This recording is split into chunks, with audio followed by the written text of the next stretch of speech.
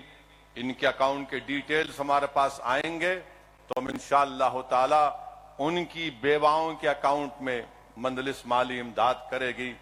میں آپ سے وعدہ کر رہا ہوں کہ ہم ان خاندانوں کے ساتھ تھے اور ہے اور رہیں گے. اور کوثر محی الدین اور میدک کے صدر بھی خدیر خان کے افراد خاندان اور ان کی بیوہ کے ساتھ ہیں. اور مجھے ابھی کوثر محی الدین ایم ایل اے بتا رہے تھے کہ مجلس کے مقامی لوگوں کی نمائندگی پر خدیر خان کی بیوہ کو 2 BH کے منظور ہوا ہے اور انشاءاللہ تعالی ٹمبرسک اسکول میں اس بیوہ کو بھی نوکری کا انتظام کیا جائے گا. یہ بڑا ہی دردناک واقعہ ہے خدیر خان کا. جتنا بھی ہم مذمت کرے کم ہے. ہم تو تلنگانہ کی حکومت سے مطالبہ کرتے ہیں کہ پولیس والوں کے اوپر 302 کا سیکشن لگا کر ان پر کیس چلنا چاہیے. سسپینشن پنشمنٹ نہیں ہے. 302 کا IPC کا سیکشن ان پر لگایا جائے. مگر آپ کو معلوم میرے بھائی، جنید اور نصیر کو جن لوگوں نے رک جائیے جنید اور نصیر کو ان کے افراد خاندان نے جب پولیس والوں کے پاس جا کر کمپلین دی تو گھاٹ وہاں پہ پولیس کے لوگوں نے کہا نکلو یہاں سے باہر جاؤ. کوئی پولیس والے پہ کچھ نہیں ہوتا وہاں راجستھان میں، نہ ہریانہ، بلکہ ہریانہ کی حکومت نے تو ایک اسپیشل سیل بنا دیا ہے. یعنی ایک سو کال گاؤں رکشک جو چاہے کر سکتے، ان کو لائسنس ویپن دے دیا گیا. ایک ظلم ہو رہا ہے. اور مسلمانوں کو مار کر بی جے پی ان کی تڑپ کو دکھا کر، ان کی جلتی ہوئی لاشوں کو دکھا کر، ان کے منہ سے بہتا ہوا خون جو وارث کا تھا اور قاسم نامی بچے کو گولی مار کر بی جے پی ہریانہ میں اپنی سیاسی طاقت کو مضبوط بنانا چاہتی ہے. مگر یاد رکھیے، آپ جو سیاسی طاقت مضبوط بنا رہے ہیں اس سے دیش کمزور ہوگا. اس سے رول آف لا کمزور ہو رہا ہے، غنڈہ گردی بڑھ رہی ہے، ظلم بڑھ رہا ہے.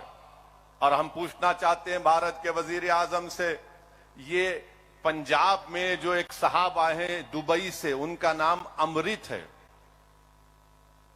اور بی جے پی بولتی ہے امرت کال ہے. بی جے پی کیا بولتی ہے؟ امرت کال ہے. یہ امرت کال میں یہ امرت کون ہے اور یہ امت خاموش کیوں ہے؟ اگر وہی بات اگر کوئی مسلمان بول دیتا تو ہمارے ٹی وی کے اینکر تو 24 گھنٹے چلاتے، وہ اویسی نے آج یہ کہا ہے، اس نے دیش کے بارے میں کہہ دیا ہے. مگر یہ کیا ہے بتائیے آپ؟ اس پر کچھ نہیں کہتے.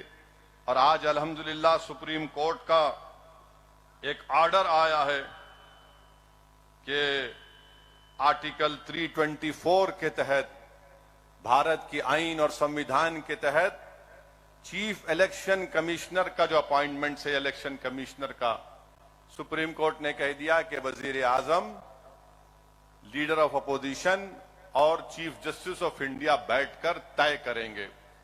مجلس اس کا ویلکم کرتی ہے ڈیسیشن کا. بہت اچھا ہے.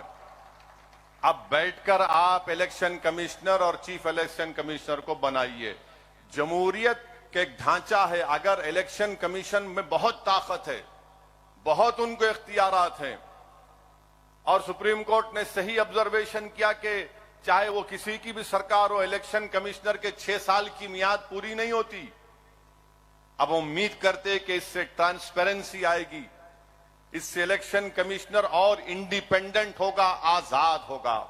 جمہوریت کے لیے بہت ضروری ہے کہ الیکشن کمیشن میں ٹرانسپیرنسی آئے اور اس کو اور انڈیپینڈنس ملے، جو بھارت کے آئین کی آرٹیکل 324.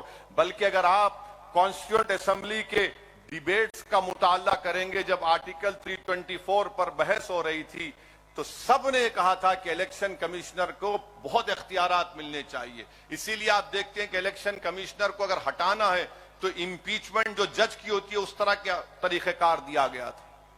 تو تو یہ ہم کو کام کرنا ہے تلنگانہ کے اسمبلی الیکشن کے لیے. جہاں پر جو موجود ہمارے ذمہ دار ہیں میں ان سے اپیل کروں گا کہ آپ تیاری شروع کریے. کیا تیاری شروع کرنا کہ نفرت کا خاتمہ ہو, امن کی جیت ہو, اور تلنگانہ کی جو ترقی ہے اور خوشحالی ہے وہ جاری اور ساری رہے. آپ آئین کو چاہتے ہیں یا بلڈوزر کو چاہتے ہیں؟ آپ امبیڈکر کو پسند کرتے ہیں جو آئین کو بنایا, یا آپ بلڈوزر کو پسند کرتے ہیں؟ آپ محبت کو پسند کریں گے یا ظلم کو پسند کریں گے؟ اس بات کا فیصلہ آپ کو کرنا ہے. اور ہم انشاءاللہ تعالی آئین کو بچائیں گے, امبیڈکر کو کامیاب کریں گے تاکہ بلڈوزر ناکام ہو جائے. ہم امن کو کامیاب کریں گے تاکہ ظلم ختم ہو جائے. ہم طاقت حاصل کریں گے تاکہ مظلوموں کو ان کا اختیار مل سکے. یہ کام مجلس کرتی آئی اور کرتے رہیں گے. اس سرزمین سے ہمارے بزرگوں نے ہم کو یہی سکھایا تھا. ہم اپنے مرومین کو, اپنے ذمہ داروں کو مایوس نہیں کریں گے, اور انشاءاللہ تعالی حشر کے میدان میں ہم ان کو شرمندہ ہونے نہیں دیں گے. تو میرے عزیز دوستوں اور بزرگوں, ہم کو ان نکات پر کام کرتے ہم آئے ہیں, اور انشاءاللہ ہم کو اسی نکات پر کام کرنے کی ضرورت ہے. اور مجلس کی اہمیت اور اس کی امپورٹنس اگر آپ کو سمجھنا ہے تو آج کے اس مجمع میں ایک ہماری بہن ہے جس کا نام شیفالی ہے. آپ شاید نہیں جانتے شیفالی کو. جب مرحوم قائد سالار ملت زندہ تھے تو شیفالی دارالسلام کو آ کر 4 سال یا 5 سال صرف دارالسلام میں شیفالی بیٹھتی تھی. اور اس زمانے مرحوم قائد سالار اس چھوٹے کمرے میں ہم لوگ بیٹھتے تھے, اور شیفالی یہاں پر بیٹھ کر مجلس کے تمام اراکین سے بات کرتی تھی. مجلس کے جلسوں میں شیفالی آتی تھی, مجلس کی ایکٹیویٹیز کو دیکھتی تھی. اور شیفالی نے آرکائیو سے مجلس کے اس زمانے کے فخر ملت علیہ الرحمہ عبدالواحد اویسی کے زمانے کے پیپر کٹنگز کو نکالا, سالار ملت کی زندگی کے تقاریر اور ان کے بیانات کے اس زمانے کے پیپر کٹنگز کو نکالا. اور آپ کو جان کر حیرت ہوگی کہ شیفالی نے الحمدللہ اپنی پی ایچ ڈی کی تھیسس کو یونیورسٹی آف شکاگو میں سبمٹ کیا. اور یونیورسٹی آف شکاگو پوری دنیا کے 10 بڑی یونیورسٹی میں شمار ہوتا ہے. تو وہاں پر شیفالی کی اس تھیسس کو منظور بھی کیا گیا. اور اس تھیسس میں خاص بات یہ ہے, یہ میں نہیں شیفالی ہے, یہاں پر میں ملوں گا جلسے کے بعد, جب میڈیا کو بھی ملوں گا تو میڈیا کو بھی بتاؤں گا یہ شیفالی ہے. تو اس تھیسس میں شیفالی نے لکھا کہ سالار ملت کی جس دن شادی ہوئی تھی, اس شادی کی رات کسی نے سالار کو فون کر کے کہا کہ سالار چپل بازار میں فساد ہوا ہے. تو اس زمانے میں یہ نہیں تھا, یہ جھنجھنا نہیں تھا جو ہماری زندگی عذاب کر کے رکھ دیا. یعنی دوسری شادی کرنے کی ضرورت ہی نہیں ہے, اب 2 فون رکھ لو, پورا آپ کا ماشاءاللہ چین سکون برباد ہو جاتا ہے. تو کسی نے وہ فون 235 کیا نمبر تھا اکبر, نہیں 2 تو بعد میں آیا, 35497 ملایا لگا کے انگلی سے, نہیں معلوم یہ بچوں کو. وہاں سے فون اٹھایا گیا گھر میں, سالار اٹھائے فون, گرجدار آواز, ہلو. آنے سننے والا تھر تھر کام جاتا تھا. بولے سالار ایسا ہوا, سالار نارٹن پہ بیٹھ کے نکل گئے. یہ نہیں دیکھا سالار نے کہ آج میری شادی کی رات ہے. میرے عزیز دوستو, انہی ہمارے بزرگوں کی قربانیوں کی وجہ سے ہم یہاں پر کھڑے ہیں. اگر آج اسدالدین اویسی کھڑا ہے, ممتاز خان بیٹھے ہیں, ایم ایل اے بن کر سب بیٹھے ہیں, تو ہم کوئی پبلک گارڈن سے چل کے یہاں نہیں آئے. پبلک گارڈن سے چل کے یہاں نہیں آئے, ہم باغیامہ سے ان ہریالیوں پہ چل کے یہاں تک نہیں پہنچے. عبدالواحد اویسی کو 11 مہینے جیل کی صحبتیں برداشت کرنا پڑا. محمد غوث کو اپنی شہادت پیش کرنا پڑا. لوگ نہیں جانتے محمد غوث کو. اللہ اس کی خبر کو نور سے بھر دے جس شخص نے مجلس کے لیے ایک ایک سانس لی تھی، مجلس کے لیے اس محمد غوث نے اپنی جان کی قربانی کو پیش کیا۔ آپ نہیں جانتے کہ فسادات میں کیا کیا مصائب اور مشکلات کا سامنا کرنا پڑا، مجلس کے قائدین کو شہر بدر ہونا پڑا، مجلس کے قائدین کو بولتے حیدرآباد سے نکلو، ان حیدرآباد میں نہیں رہنا، دور دور جا کر مجلس کے بڑے بڑے لوگ رہتے تھے۔ بہرحال میرے عزیز دوستو، ہمت سے کام کرنے کی ضرورت ہے۔ ہم اپنے بزرگوں کی محنت کو رائیگاں جانے نہیں دیں گے انشاءاللہ تعالی۔ مجلس نے وہ پیغام دیا ہے کہ بھارت کی جمہوریت میں آپ رہ کر اپنی سیاسی طاقت کو بنا سکتے ہیں۔ مجلس نے یقین پیدا کیا ہے کہ بھارت کی جمہوریت میں مظلوموں کی قیادت بن سکتی ہے۔ مجلس نے یہ پیغام دیا ہے، اس بات کو پروف کیا ہے کہ اگر بھارت کی جمہوریت میں کمزور طبقات کی سیاسی نمائندگی ہوگی، ایم ایل ایز ہوں گے، کارپوریٹر ہوں گے، ایم پی ہوں گے، گرام پنچایت میں نمائندے ہوں گے، تو ان کے مسائل حل ہوں گے۔ جہاں پر آپ کی آواز نہیں ہے وہاں پر کوئی آپ کو نہیں پوچھتا، وہاں پر کوئی نہیں پوچھتا، اس لیے کہ بھارت کے کسی کونے میں اگر کسی دلت مسلمان پر ظلم ہوتا ہے تو سب سے پہلے دارالسلام کو اطلاع دی جاتی ہے کہ اسد الدین اویسی کو یا مجلس کے قائدین کو بولو کہ کم سے کم اس پر تبصرہ کر دو، کم سے کم اس پر تبصرہ کرو، ریاکشن دو۔ میرے عزیز دوستوں اور بزرگوں، ہم کو مجلس کو اور مضبوط کرنا ہے، اور انشاءاللہ تعالی ہم مجلس کو اور مضبوط کریں گے۔ ریاست جھارکھنڈ ہو یا بہار ہو یا کہیں پر بھی ہو جہاں پر مجلس آج کام کر رہی ہے، ہم مجلس کو کامیاب کریں گے۔ ہماری زندگی کا مقصد مجلس کو سیاسی طاقت بخشنا ہے۔ میں اپنے رفقاؤں سے اپیل کر رہا ہوں کہ تم اور ہم جب خبروں میں جا کر آرام سے سو جائیں گے تو یہ تشنگی لے کر ہم اپنی خبروں میں جا کر نہیں سوئیں گے کہ کاش میں کچھ وہاں پر جا کر کچھ کر دیتا، اپنی جماعت کا پرچم لگا دیتا، اپنی جماعت کے لیے لوگوں کو ترغیب دیتا کہ ووٹ دو مجلس کو۔ یہ تشنگی ہم لے کر اپنی خبروں میں جا کر نہیں سوئیں گے۔ اللہ سبحانہ و تعالی جب تک ہم کو اور آپ کو زندہ رکھے گا، اللہ ہم کو ہمارے جذبے کو زندہ رکھے، اللہ ہماری اس فکر کو زندہ رکھے، اللہ ہمارے بزرگوں کی ایثار کو زندہ رکھے، اور ہم کو اللہ توفیق دے کہ ہم اپنے بزرگوں کے ایثار کے راستے پر چلیں۔ ہم اپنی زندگیوں میں قربانیاں ہمارے بزرگوں نے دی، ہم بھی دیں گے۔ اور مجلس کے مخالفین کو میں کہوں گا کہ تم جتنا بولنا چاہے بولو، تمہارا جتنا لکھنا چاہے لکھو، تم جتنا الزامات لگانا چاہے لگاؤ، اب کچھ فرق نہیں پڑتا، کیونکہ 65 سال سے تمہارے جھوٹی باتوں کا اثر نہیں پہنچا تو اب کیا پہنچے گا پیارے؟ پکارو جتنا پکارنا ہے۔ ہم کو معلوم کہ ابو جہل ناکام ہونے آیا ہے، ابو جہل ناکام ہی ہوگا۔ یزید کے پاس طاقت تھی مگر پلید تھا، بدنام ہوا، اور صبح قیامت تک یزید پلید کہا جائے گا۔ فرعون کے پاس طاقت تھی، نمرود کے پاس طاقت تھی، مگر اللہ نے موسیٰ کو کامیاب کیا، اللہ نے حضرت ابراہیم علیہ السلام کو کامیاب کیا۔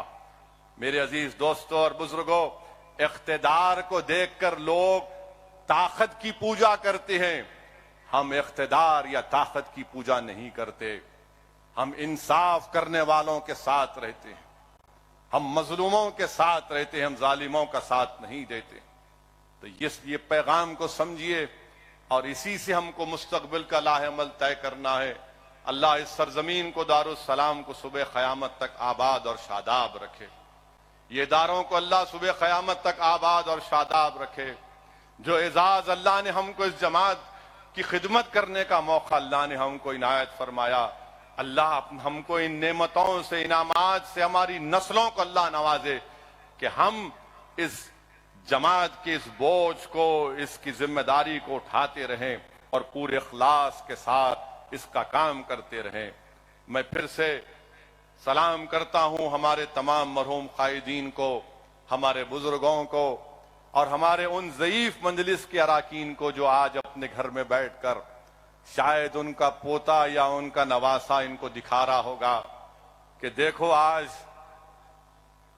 جس دفتر کے لیے تم نے کیا کیا نہیں کیا تھا، آج وہاں پر مجلس اتحاد المسلمین کا جشن منایا جا رہا ہے۔ میں ان بزرگوں کو بھی سلام کرتا ہوں، میں اپنے ان بزرگوں کو یاد بھی کرتا ہوں جن کے پیروں کے پاس بیٹھ کر میں نے سیاست سیکھی۔ میں ان تمام اراکین کو شکریہ ادا کرتا ہوں جنہوں نے مجھے، اگر میں غلطی کرتا ہوں تو مجھے اپنے طریقے سے سمجھاتی ہیں کہ یہ راستہ ہے، یہ صحیح طریقہ ہے۔ یقیناً آپ کے مشوروں کی، آپ کی سرپرستی کی ضرورت ہے۔ یہ آسان کام نہیں ہے میرے عزیز دوستوں اور بزرگوں، ہم ایک مشکل کام کر رہے ہیں، مگر وہ زندگی کیا زندگی جس میں مشکلات نہ ہوں، وہ زندگی کیا زندگی جس میں چیلنجز نہ ہوں، وہ زندگی کیا زندگی ہے جس میں ظالم سے مقابلہ نہ ہو، وہ زندگی کیا زندگی نہیں جس میں ظالم سے مقابلہ کرتے ہوئے حق کی سربلندی کے لیے جان چلی جائے، وہی زندگی کامیاب ہوتی ہے۔ ارے بزدلوں کی طرح، گیدڑوں کی طرح ظالموں کے آگے گھٹنے ٹھیک دینا یہ زندگی نہیں ہے، یہ غلامی ہے۔ غلامی کرنا ہے تو زمین و آسمان کے خالق کی بنائی ہوئی زمین، اس خالق کی غلامی کرنا ہے۔ ہم کو اپنے حق کے لیے لڑنا ہے اور ہم انشاءاللہ تعالیٰ اپنے حق کے لیے لڑیں گے۔ آپ تمام کا بہت شکریہ، آپ آئے، مگر میری اس بات کو سنیے، سمجھیے۔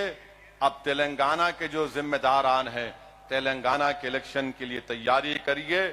یہ سمجھیے کہ اسمبلی الیکشن کا بگل بج چکا ہے۔ اب یہ سوچ کر ہم کو اپنے علاقوں میں، اسمبلی کے حلقوں میں، گاؤں میں جانا ہے اور اس پیغام کو پہنچانا ہے۔ وآخر الدعوانا الحمدللہ رب العالمین۔